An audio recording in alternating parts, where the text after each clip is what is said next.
And it is tea time with Kittylicious, episode 3 with Zaldore. Woo! There we go. Ta-da! Hello and welcome. Here's just There a it is. fiery letter.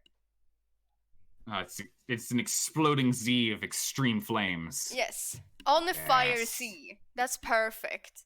So, we are gonna get into the fact that there is no webcam later in this podcast. We're not touching that yet because that is important. But first of all, do you wanna introduce yourself a bit to the viewers? I'm always bad at this. I'm a streamer. I don't really do one set game anymore. I used to do exclusively strategy games, and now I do strategy, RPG, simulation games. Things that are really challenging. I like things that are hard, things that are tough. Yeah. Just anything that makes me struggle. So you're a bit of a masochist then. A masochist gamer.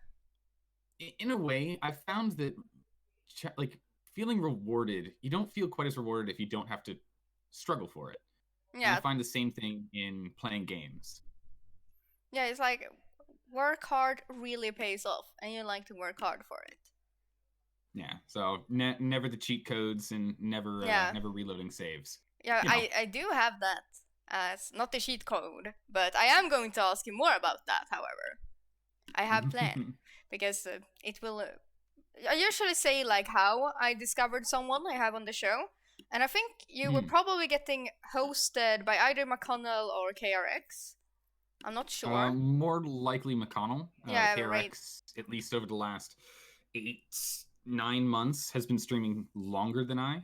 So I've been rating him instead. But McConnell generally ends his streams, or at least used to, and his streams an hour to 2 hours into mine. Yeah, but it was one of them. I don't remember which one, but it was one of them. And then I was like, oh, this guy, he's really fun.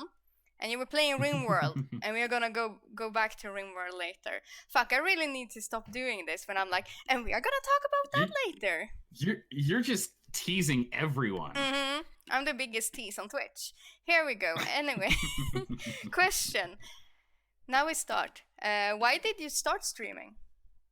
I started streaming because I stopped playing games, actually. Oh, okay. It's a lot of people that watch Twitch will actually run into this, will notice the same thing, is that it's a lot easier to watch a game than it is to play one. And it's less effort, and not quite as much commitment. Sometimes you just do it because you want to take a peek and see what kind of games, you see if you're going to like it or not. I got into the point in which I was so focused on everything else in life that I kind of stopped playing games for about 3 years, which is scary to think about. Yeah. Because I started playing video games at like age 2 or 3. Oh. And played them my whole life up to that one like 3-year span where I'd play maybe an hour, maybe once a week, maybe. And that was because of like work, school, or did you just not feel it really? It started off because of school. Yeah. And then work. Oh, but life, as they call it. Life in general. Yeah. But the big thing is it's easy. I found it easier to watch than play, but that meant that I was missing out on so many games and actually playing in the experience that I wanted to play in.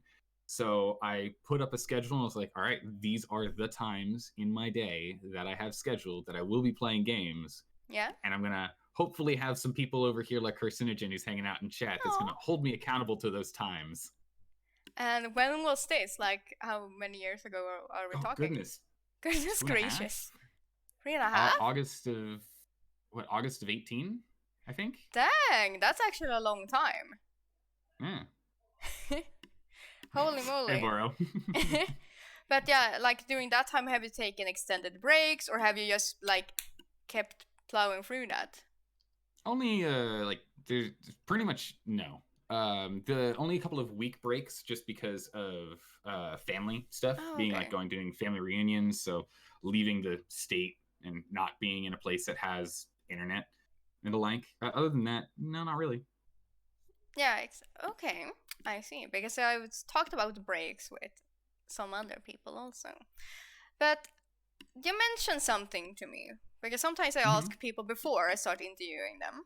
so I can get a bit of a hint of what I could ask also. That's important. And Mm-hmm. apparently, before you started, you had done a lot of research, actually. Yeah, I'm a very technical driven person.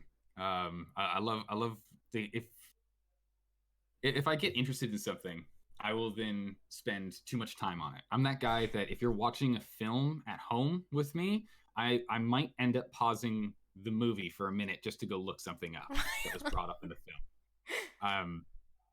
So I've gotten better about that. Yeah. So I watch films on my own now. But no, so it's one of those things. I just always love learning more, seeing why things are the way they are, what makes it tick.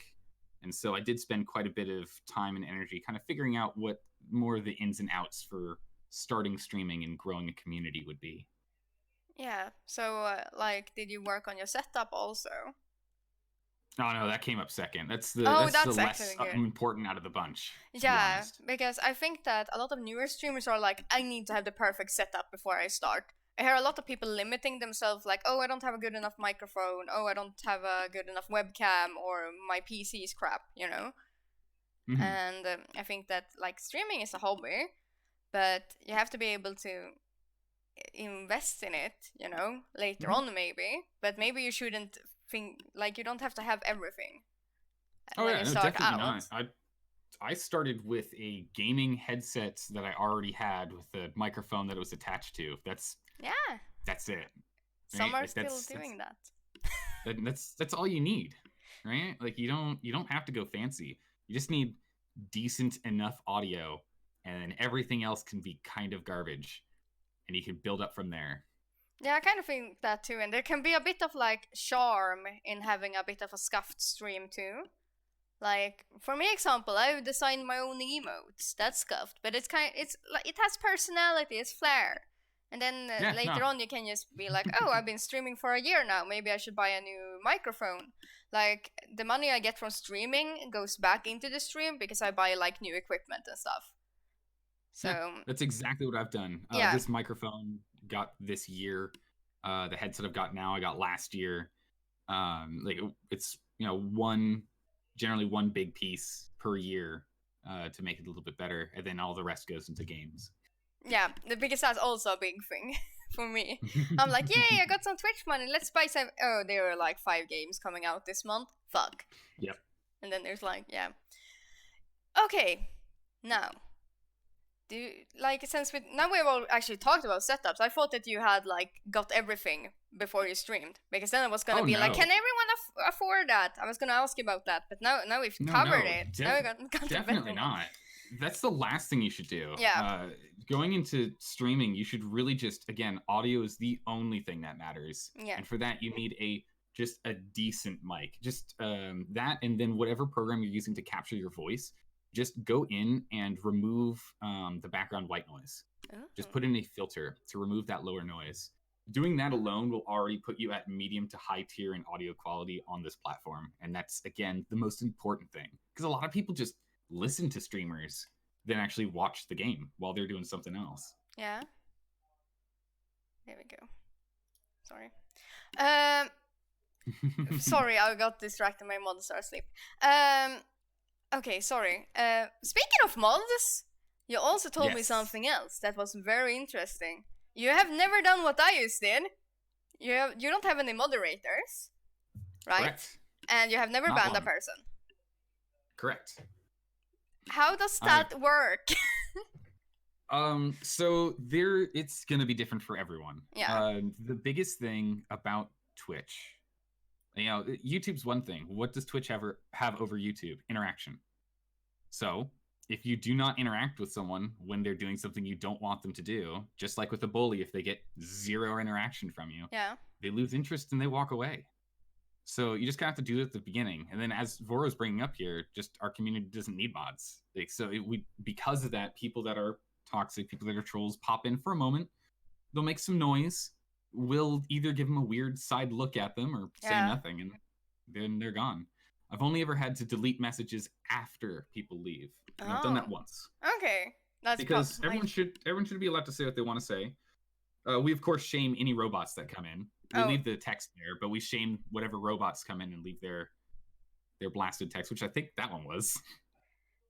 Yeah, that wasn't one of the fun ones. I really like the ones that start to come in now that are like, want to get famous? Here you can buy some followers. I'm like, yeah, that's how you get famous. Like every fucking time. I think that's a fallacy too. People don't understand that number of followers literally doesn't matter. Yeah. Number of viewers do. Yeah, exactly. So it's like, it really doesn't matter. However, it does matter on certain sites where you can get like access to certain games if you have a certain amount of followers. Oh yeah, but that's because they also don't understand how this works. I've seen that like some have started to change it into how many concurrent viewers you have each month, because that gives you like an accurate representation. Because even with like 500 followers, which was I saw that was like a tier, I was like, I could reach that. Even so, I could have like 0 viewers. I have that sometimes if I play a game people don't want to watch, you know? It's like, it happens. But yeah, sorry, we are gonna go back to that. So, like, you have a nice community, but it can also be, like, so I would say that you've gotten a lot of help maybe from your community to help it stay nice, maybe. Yeah, it's more of who stuck around. Is the thing. Okay. Also, the other thing, and the reason why I said it depends on every single situation is going to be different, is because I started with strategy games. I started with Crusader Kings 2, and I played that almost exclusively for 9 months. Oh, damn. And so playing exclusively a strategy game, which generally, you know, it's not a League of Legends, it's not a Fortnite, it's not an Apex Legends, it's not any of the big crazy ones with all the trolls and and it's not a really multiplayer. Yeah, and since it's not multiplayer, it's like people don't have to put out their edict and be like, hey, I'm this good, la la la la, and then bash on others. So people can more go into those kind of streams to learn and talk about it, I guess. Yeah, so the thing is just like the community that I was building from the blocks that were around, so to speak, were already great people. Yeah. The community for Crusader Kings is amazing. You know, they're all supportive. You're almost never going to find anyone that's going to be raging at you if you're doing anything in that game, or really in pretty much any Paradox genre, truly. I can assure you that if I were to stream that, I would have so many angry people, and they would tell me to push a lot of different buttons all the time. That's the life of my streaming. But yeah, it still sounds like a nice community, but that sounds good. So, because in my case, what I had to do, I've had to ban a bunch of people to make sure that the racist ones and the sexist ones stay out, and the good people stay in. But I wish I could have done what you did. Yeah, I wish I could have done what you did and just let them rip, you know? Yeah, but that's the other point. So one is the games that you do, right? That's going to select out what kind of people are going to be hanging out, that are going to be joining you. The other one is the setup. So that has to do with a video camera and gender. Yeah. So those two are going to heavily influence the effect people that are going to be watching are going to do. If you don't have a camera, it's a lot easier to just ignore them because they can really only nitpick your voice, your accent, and your gameplay. And that's it. Yeah, it's pretty easy. Yeah, because then it's like, okay. Because I was thinking about that too, since you're camless. I'm like, oh, maybe that could be a reason also why he doesn't have to moderate, because then people can't bash about his looks and stuff like that. Because that can also be a thing when people just go around and insult people, which is weird. Like, do they really have nothing better to do? Like, if it happens to me, I don't really care. I usually just laugh about it because it's kind of funny. But it's like, I think that it would be nicer in some ways to not always have the cam on. But now I'm so used to it, so it's hard. And speaking of cams, can you guess what we're gonna talk about now, finally? Oh, what would that be? It is cam. I'm wondering, we've been talking about some pros about not wearing having one. But are there any more like pros and cons you feel about not having a webcam? Oh, definitely. In this day and age right now, Let's Players in general, more often than not, actually have a player cam. Yeah. Like one that you can actually see who's playing. So a lot of people that are coming into the platforms these days are skipping over channels that do not have one. So if you don't have a webcam, you actually hurt the amount of people that are going to be coming in to just click on your channel and even give it a try. So actually removing a camera and not having one is going to negatively impact the flow of people to you. Somewhere around like 24% of the total that you could possibly have, you lose almost about a quarter. How did you check this? That could be old statistics. It was back in 2017, but still. That's interesting. I didn't know that there were actually statistics of it, but it makes sense. If you take, because Twitch has done a lot of these statistics. If you take a look at some of the stuff that they've done for viewer interaction, and they've even got creator labs now to help give people advice on it. I think it's something like, if you don't interact with your chat, you're going to lose like 30-something% of the people that show up. Right? Like they've been tracking these kind of statistics for quite some time. You had to do some digging earlier, a couple of years ago, but now they just have it there for you to see, which is pretty nice. It gives you a bit of a leg up these days. Yeah, I should find a link for that to kind of link it when I post this on YouTube. So if new streamers are interested, they can probably check it out there, so they know what to avoid and stuff. But it's also like, I feel like you kind of said that you don't use one because you want to like maintain a sense of mystery. Why is it so important to you to be mysterious? Well, there's multiple facets for that. One is, hey, I'm still relatively young. I don't know what I'm going to do in the future, and if I can keep something split apart just in case, doesn't hurt. Yeah. But the other thing is, it helps reduce the amount of connection between what you're doing in your life and what you're doing when you're streaming. Granted, I'm kind of the same person either way. Yeah. I don't have a persona or anything. I just kind of turn it on and go. The other thing is, it's really nice to be able to just roll out of bed and hit go live and not care. That sounds like a dream. I don't have to get ready. I can literally just roll out of bed, crawl man, I can't even crawl. It's not enough space. My desk is right next to my bed. I literally just stand up, turn around, and sit down in my chair and hit live. At least we're learning about the layout in your room. Someone probably has a bunch of like information about you, like little nitpicks that they've been made into a folder, like things we know about Zaldore and stuff like that. That could be fun. But yeah, it makes sense still. But it's also like, sure, you lose viewers, and do you think that it's harder to get the viewers to get to know you since they can't see you? Because body language is kind of important. Seeing people's like reactions to things can also be important to like feel like they're getting to know someone. Oh no, definitely. Being able to put a face to the voice actually again came up in yesterday's stream. Is very important for a lot of people, but it's not necessary for most. Yeah.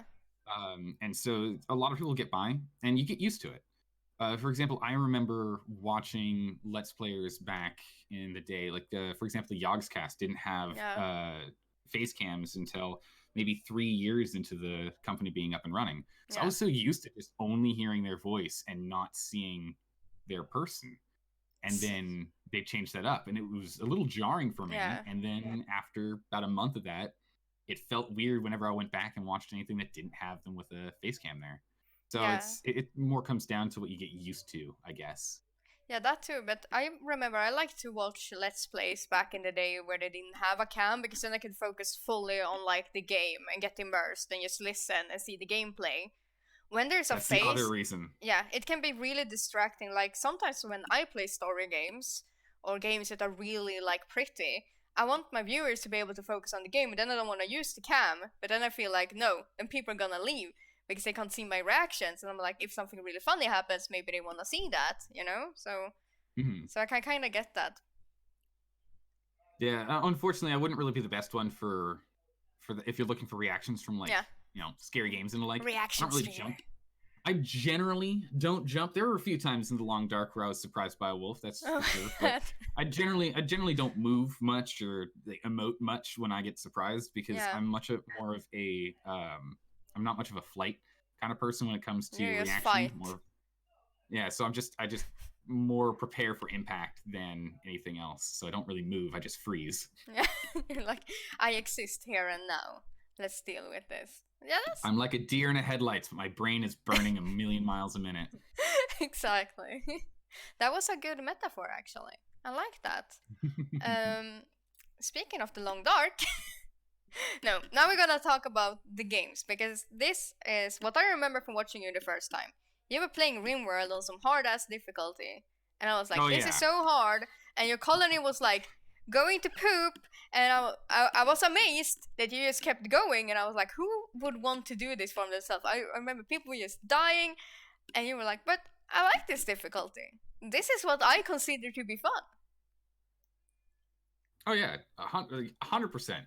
So I'm actually a pretty big fan of the some people would say the original streamer Day9. Yeah. I've been watching him for like a decade now. He's been doing it for like 9 years now. It's crazy. And he said it best. Games feel more rewarding when there's challenge, when you feel like you've overcome something. And so he, just like I love to struggle in games and then succeed, and it feels so much better than just going off doing a to-do list and then being done. It's one of the reasons why things like Stardew Valley on its own, I'm not too interested in. But RimWorld on merciless difficulty, doing Darkest Dungeon, playing the Long Dark on Interloper on the highest difficulties, I just enjoy a lot. I like to struggle, I like to fail, and then I like to finally succeed. And those small moments of success, that's what I love about gaming. Yeah, but do you ever feel like when you fail in games, do you feel like, oh shit, my viewers are gonna get super bored if I keep failing? Or do you feel like, okay, but if they get bored, fine, they don't have to be here? Less of that and more, it seems like people do enjoy watching people struggle. Not for me. There are a lot of people that do actually really enjoy watching people try their hardest and fail, but I don't fail necessarily in like a everything exploded, start over. Course. I'm like yelling about it. Yeah. Instead, it's more like I'm failing and I'm like, guys, I don't think this is gonna work out. And then someone in chat will be like, just reload the save, and I'm like, we don't reload saves here.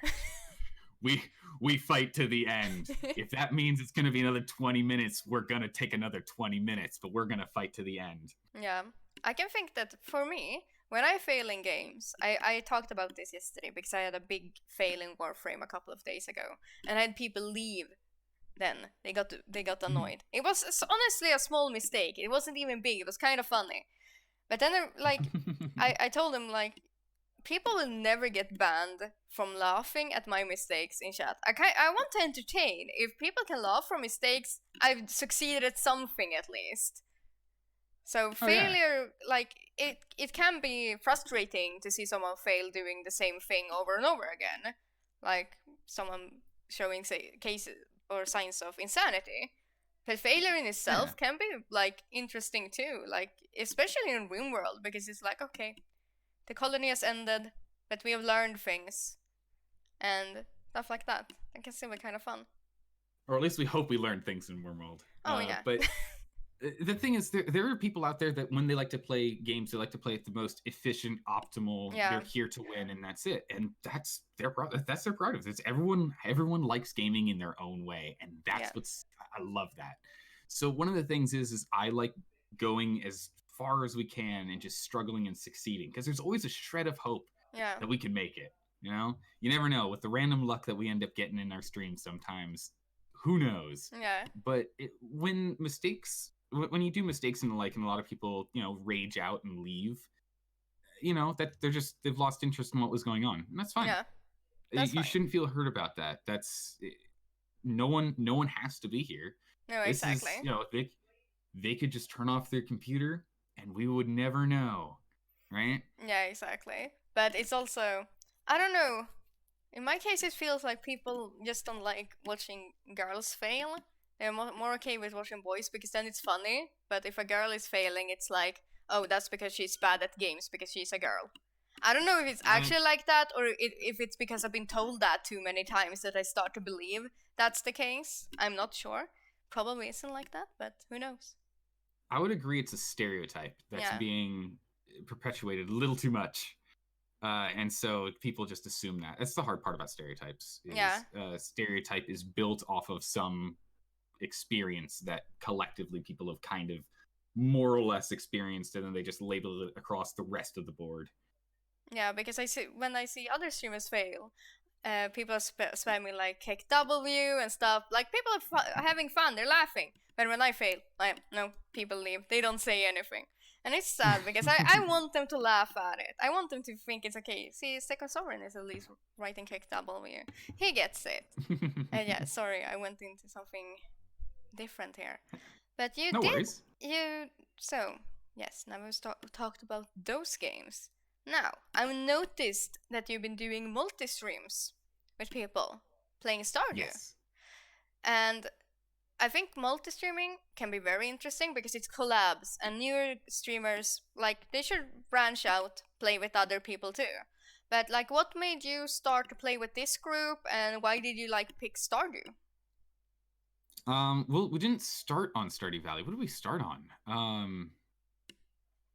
Maybe it was Stardew Valley. I actually can't remember what we started with. Yeah, no, we started with Stardew Valley. That's kind of funny. Oh, we roped around. Originally, I was watching like Enigmatic Rose, McConnell and I would constantly bounce between each other's streams. It was kind of funny because McConnell would start his streams and then I would start mine, and he would then raid my channel. And then this was back when I would stream for way too long. I think like my longest one was like 11 hours by accident, but it was like, you know, about 7-ish, 8-ish hours was generally what I was streaming. And so then Enigmatic Rose on the east coast of the US would start up maybe like 30 minutes before I would end. So I would raid her streams. And so the three of us would talk from time to time, and then Rose went and started doing multiplayer with two other streamers that have both stopped streaming as of now. Pat Adams and Love and Cake Gaming, and I was Pat. watching their content. Sorry. And yeah, no, he was great. He's got a lot of life right now that's kind of getting in the way from him. Yeah, he comes by sometimes. Also, internet. So yeah, but he comes by sometimes. I didn't know he used to stream. See, I'm learning too here. Sorry, yeah, no. So they were playing, and I made a comment. I was like, oh man, it'd be fun to play with you guys. I think it was either Love and Cake Gaming or Rose. I was like, why don't you? Yeah. Like, oh, that's a good point. So I jumped in with them. Those two stopped streaming, and then Enigmatic Rose and myself, we continued to do streams in which it was like we did Terraria and we did a lot of Crusader Kings, and now we're doing Terraria and Stardew again. And then we've pulled in a couple of other people from time to time, and now we're also doing a Succession series stream for Crusader Kings, in which is passing off between multiple different Paradox streamers. So myself, McConnell, Rose, Schilling is doing that now. He's jumped into the ring. But we did it with Potato McWhiskey, Midgeman, and a handful of others. That was a lot bigger than I thought it would be. That's a huge collab. There's a lot of them too. Nah. But I was thinking, when you just Stardew, for example, you're all streaming and you're doing it at the same time. Do you not think that it's kind of diluting the viewing pool, and it makes it harder to like be found by people? Because then they probably scroll down and see the one with like the highest number and kind of stay there. Or have you noticed that people hop down into your stream and be like, "Hey, I saw you. Here I am." I mean, yes and no. The whole point of collaborative streaming is to have your communities mix and mingle. Yeah, exactly. But honestly, I play with these guys because I have fun. Yeah. If the channel grows from it, cool. If not, that's fine. I actually don't really care. Yeah. It's a time in which I get to actually play games with other people, and the nice thing is it's at a different time than normal. So some of the guys that hang out in my stream, it's a little late for them. They can actually pop by and hang out, which is pretty fun. So it gives another opportunity for me to see some of my community. Yeah, and I think it's important too as a streamer to allow yourself to play some different times with different people and not just stick to your schedule, because then you have your little freedom days where you can do multiplayer, you know. So that sounds good. But so what could, like, since you're like sharing viewers with others, kinda, What are are there any pros and cons to that? I The think biggest we've pro talked is about that, it a bit. Sorry. Yeah, the biggest pro about that is, again, you're mixing your communities together. Yeah. Generally, I would assume you're playing and collaborating with people that are either like-minded or at least like the same games. And so and oftentimes they'll be at different times than when they normally stream, just because that's how life tends to be. And so it allows your community to find someone to watch when you're not around. Yeah, that's very important. Lets them find someone to watch when they're not around. It doesn't necessarily have you grow in the same way a lot of people think it's going to happen if you're doing like stuff on TV shows. Yeah. But you know, it's still healthy. And since and then you know the people that you're kind of collabing with, and you've been to their chats, so you know that they keep things nice and clean. They're friendly people, so you don't have to worry about collabing and then suddenly have a bunch of toxic people. Because I think that could be like a bit of a fear if you're gonna collab with someone, and then you find out like, oh, but they actually have a really toxic chat, and then they start definitely to come vet by. them first. Yeah, so you've been kind of lucky then. I'm gonna say like, with McConnell, you, Rose, like everyone in your group have like really good chats. It's like you guys have created a really great community. And I think it's become like a community between you guys also, since you've been doing multi-stuff together. So I think you've helped each other to get better communities and chats, kind of. I'd agree. That is my theory. I feel like you're pretty on the nose. Yay, for once. Now it's time for the awards. What is your high point and low point of streaming? Oh man, that's always a tough one. Yeah. Low point's kind of hard for me to pick.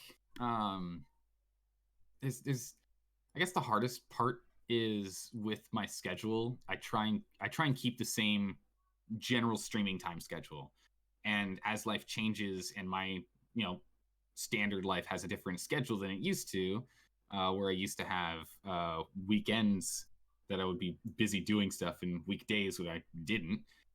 To now where I have weekends where I'm not doing anything and weekdays where I am.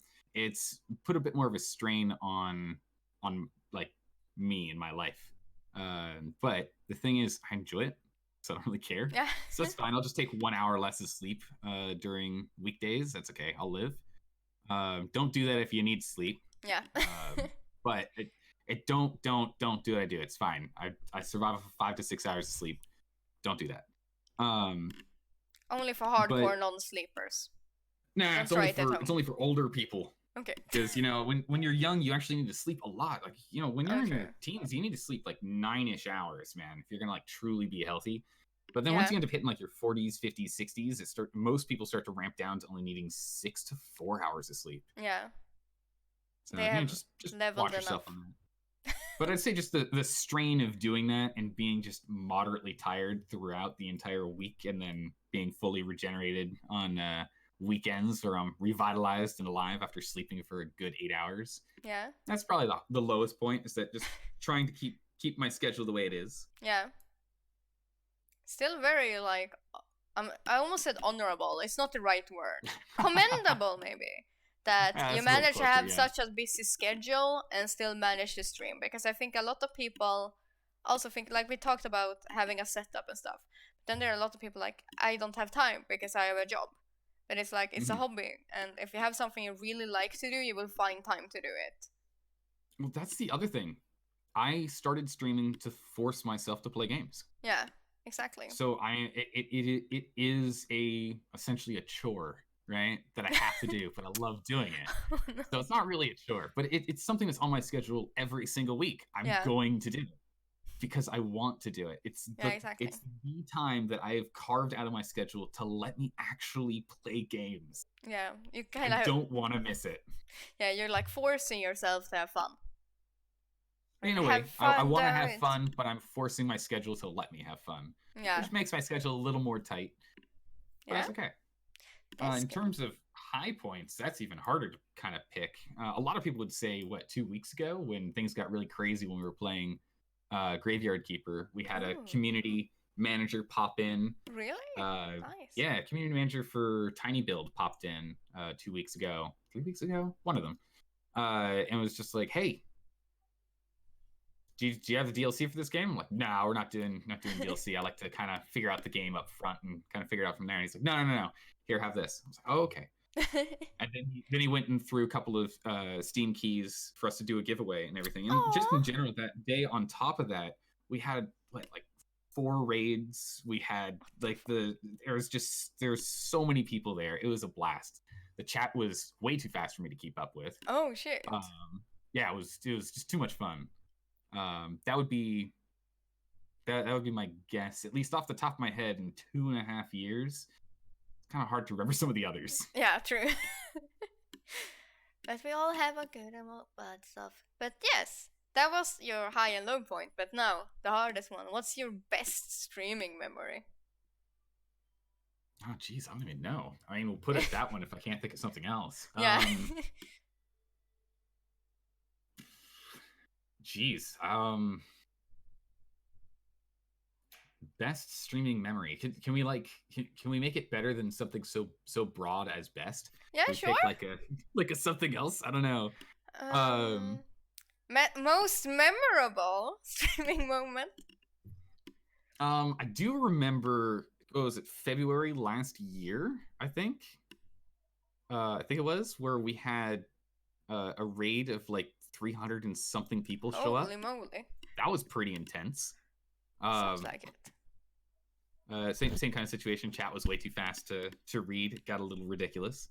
Yeah. But I mean, I guess another thing that I'm actually I'm just all around proud of is just the community that stuck around. The carcinogen here who's talking to chat right now. He's the old guard has been here for years. Is that his official title now? The old guard? Part of, yeah. He's part of the old guard. Okay. Definitely. He's been here for a long time, even through changing his name. Oh. He's still, I still remember. He remembers, chat. He remembers. Well, that sounds like a good one, though. However, now it's time for chat to ask questions. So I'm gonna give you a few moments to ask Zaldore something you've always wanted to ask. I do feel like you're kind of an open streamer, so if anyone has ever had any question to you, they would have probably asked it. Yeah, if it's anything that I feel fine with talking about, obviously, I'm not gonna force you.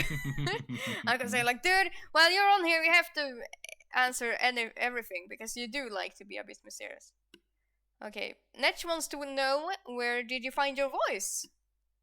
I don't know. I found it in a shirt one day, and I was like, "Hey, this is pretty good. I think I'll keep that." I mean, well, this actually has to do with mic quality. So that one there actually has to do a lot with mic quality. When I changed over to this microphone just like 2.5 months ago, a lot of people were like, "Whoa, I don't know, kind of like the old one." It seemed to be about 50-50. So that is something you will find. Different microphones are going to have your voice sound differently. True. And so I really like this one. It's clearer, it's crisper. What kind of microphone is it? Than the other ones. What's it called? I've got a Blue Yeti. Ah, the Blue Yeti. Oh yes, a common streamer choice. I got it above the. What is this? Hold on, let me take my headphones off. Where are I've got a G933 headset that I was using prior, and a G930 prior to that, and I was using those microphones. Nice. What am I using? Wait. Yeah, I think I have that too. Wait. We have to take the headphones off. I have G332, 332. And okay, I basically I think that's just the wired version. Yeah, I had the other pair earlier. That's like the bit more expensive one that Tyler 1 uses. So you can imagine that he's actually messed up his mic quality. It's actually quite good. This microphone sucks because the headphones, they kind of crackle. The plastic is not good. So I really don't recommend any streamer buying this for your microphone. It's not good. Sorry. Buy the Blue Yeti. Sponsored. Again, sponsored. Yeah. Carcio is wondering if there's one thing you want to try out streaming-wise, what do you want to do? Oh man, I mean, Carcinage, we've talked about it before in the past. Eventually, I'd like to be doing just like D&D. I think that'd be fun. Yes, I will remember this. But that requires A, multiple people, B, considerably more planning, C, getting schedules of other people together where that makes sense, and D, most importantly, there's going to need to be a webcam. So that's going to be put on the back burner for a while. You don't need a webcam for it, though. I feel like when it comes to D&D, since I would be the person running it, dungeon masters, game masters generally require being able to describe with their hands and their mannerisms to kind of convey the story language more. So that one I feel does require having an actual camera. So that one's going to have to be on the back burner for a while. Yeah, but you have the voice for it, so it would be interesting to watch. I'm planning on doing some like one shots. For stream because I can't really commit to something big, but yeah. So I was like, oh, D&D, that's nice. Do we have any other questions, or are we gonna release Zaldore out to the wild again? You can roam free. Yeah, roam free, go and graze a bit on the fields. I don't know. Is there anyone in chat here who's looking at like tips and tricks for growing a community, figuring out what game works best for them? Anything like that? I can give a quick rundown on. We can do that anyway. If you feel like, damn it, this is things I know things about, do it. It's things I'm pretty passionate about. Yeah, go for it. Go for it. So I feel everyone should at least try streaming or recording videos and putting them on YouTube. Just get a feel for it. Yeah. It's gonna open you up one way or another. You're gonna become a more charismatic person from it. Just getting used to it. There's some people that have it easy where we just talk to ourselves naturally already, which is why it was easy for me. I was already talking whenever I play games. Yeah. So why not stream it? Because I'm doing it anyway. Other people you have to open up. It's a little more difficult, and so it's a way to help get you to be able to think out loud, talk to people, and interact a bit more. So I would definitely recommend it. But if you're looking for jumping in, find a game you like a game you could spend 200 hours in. Find one of those that is not a super popular game. That if you go onto Twitch and you look up that game, you do not find more than 200 people watching that game during like prime time. Those are the games you want to start with. Yeah, because otherwise otherwise you'll never be found. Yeah, true. It is absolutely crucial. And then you just keep playing that one game for a bit until you have a small community, then you can start branching out. I definitely don't advise people to do only one game ever. Yeah. People that do that tend to say that they regret that because whenever they change games, they suddenly then run into a situation where, they go from, let's say, 100 people watching to 10 people watching. Yeah. And it just really hurts them, whether that be financially or emotionally or whatever it ends up being. It's a negative experience and something to avoid. Yeah, exactly. If you're not the guy who's already put 5,000 hours in Skyrim and plan to put another 5,000 hours in there, you should probably start branching out sooner than later.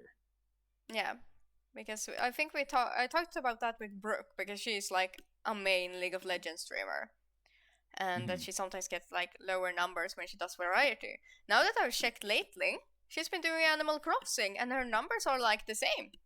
So I'm like, good on you. Like, if you have one game that you're known for, try variety. It might turn out well too, because a lot of people come for the personality. But yeah, you also said community building. What are your advice for that? So for community building, like I didn't really, this is more, I knew about it, but I didn't do it. Yeah. True. Is you're gonna want a place. You're gonna want a place for people to actually congregate. So having a Discord or doing Twitter or Facebook or whatever you choose you want to do it. Most gamers end up doing Discord these days, but whatever works better for you. Some place to be able to interact in like outside of just streaming is crucial. Granted, I didn't do that until a viewer made my Discord channel. That's nice. So Sadness is actually the one who actually owns the Discord channel, if anyone was curious about that, which is pretty funny. Yeah. But I feel as though that's pretty crucial. You should have another place for people to find you. You don't have to like harp about it and like, but just have it there. Yeah. And interact when you can. Right. Yeah, exactly. It's important. It helps because there's many things that people want to talk about that it's a little hard to do when you're just doing it in a chat window. Yeah, exactly. I agree. And then in a Discord channel, you can also add smaller sub channels for games, so people can kind of talk about that, find other people to play with, and that way the community gets to know other people. Oh yeah, like 2 Discords out of the same communities, like the larger communities that I'm in. I recommend like taking a look at, for an example, would be McConnell TV and Enigmatic Rose. Their Discord channels, those things, I can't keep up. It's insane. The amount of stuff that's going on in those is ridiculous. Yeah. Okay. Jayman Ray is wondering, what's your next step towards improving your channel? The next things on the to-do list was to put an offline screen window on there, which I've still not done in 2.5 years. Which, it would be nice to have your schedule on there. But Twitch is now gonna implement a thing where it's gonna be a trailer and a schedule. So I think I'm just gonna do it on that. Wait, a trailer? Yeah, now Twitch is putting together a thing where you're gonna have like a little intro trailer, a 60-second thing that's gonna be on your offline. Is Twitch screen. gonna do the trailer, or is the streamer gonna do the trailer? The streamer does the trailer, but Twitch is putting in an option to have it where it's, instead of a static screen, there'll be a trailer that you can upload and put on there. Oh, so they are not gonna release any tools to like make it easier to like highlight certain things. It's just gonna be like, hey, if you want to have a trailer, you can have a trailer. Yeah, just upload a video. There you go. Okay. So that'll probably be the one I need to do. The other one, like Carcinogen is making a note here. Yes, I need to make more emotes. I've got one slot that's still open, and I refuse to do the higher tier slot emotes because I don't like the idea of people having to pay more to get things. Especially with channel points, where you can only use channel points to buy the lower tier emotes. Yeah. That's something I don't like. However, something also, this is community related. The last emote I uploaded wasn't made by me. I was doing an emote competition with the community. And so people got to vote, or like they got to vote, and then I ultimately got to decide, obviously. But it was fun because then I don't remember how much it was. Sega Sovereign won. So I don't remember if he won $20 or $10. It was something. Like, I'm not the rich version, so it was fun for me to see the community come together and like do fun emotes. And I think it was fun for the community too, because they had like an incentive, they could win money. And then, it was 20 buckaroos. See, I'm super generous. So you could probably do something like that if you need. Yeah. No, I've made all of my emotes. I just need to sit down and spend the time to make the next one. Yeah. I've got ideas. I've got them listed out. I literally just need to carve out time for it. And my sister made one for free. There you go. The other thing, when you mentioned voting, which reminds me, is when I finish a game these days, I actually just put up 5 games that I'm interested in playing and let a 1 week-long poll run for the community to choose what the next game will be. Yeah, that's so that would be a really pretty wise. It's a pretty easy way to let you choose to branch out and be a variety streamer without being like, well, we're going to play 1 hour of Mountain Blade at the beginning of the stream. Then we're going to go and play a little bit of Slay the Spire. And then we might maybe end with us doing a little bit of our CK2 run and change things out. Having a consistent schedule is super important. Mountain Being Blade is more awesome, important than anything. Yeah, true. Being consistent, but honestly, Mountain Blade, really good. Mountain Blade's awesome. You should stream that too. I've been playing as Vampire Dan.